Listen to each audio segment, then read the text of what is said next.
நத்தம் சட்டமன்ற தொகுதியில் வாக்கு சேகரிப்பில் ஈடுபட்ட மத சார்பற்ற முற்போக்கு கூட்டணியின் வேட்பாளர் செல்வகுமாருக்கு அப்பகுதி மக்கள் ஆரத்தி எடுத்து உற்சாக வரவேற்பு அளித்தனர்.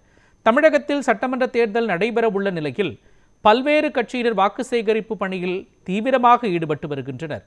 அந்த வகையில் திண்டுக்கல் மாவட்டம் நத்தம் சட்டமன்ற தொகுதியில் மதசார்பற்ற முற்போக்கு கூட்டணியின் வேட்பாளர் செல்வகுமார் தீவிர வாக்கு சேகரிப்பில் ஈடுபட்டார்.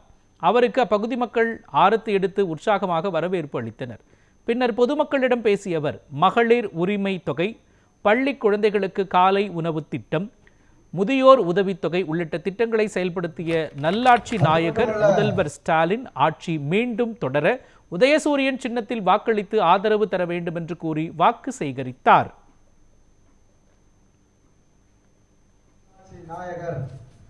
அவருடைய ஆட்சி தொடர அனைத்து சகோதரர்களுக்குமே தமிழர் தேசம் கட்சி தலைவர் என்கிற முறையிலும் மதசார்பற்ற முற்போக்கு கூட்டணியுடைய வேட்பாளர் என்கிற முறையிலும் தமிழகத்தை இந்தியாவிலே வேறு எந்த மாநிலத்திலும் இல்லாத ஒரு மிகப்பெரிய வளர்ச்சி பாதையிலே கொண்டு செல்கிற தமிழகத்தினுடைய முதல்வர் நல்லாட்சி நாயகர் அவருடைய ஆட்சி தொடர 8000 ரூபாய் கூப்பன், மகளிர் சுய உதவி குழுக்களுக்கு 30 லட்சம் ரூபாய், அதுல 15 லட்சம் ரூபாய் மானியம் ஒவ்வொரு குழுவுக்குமே.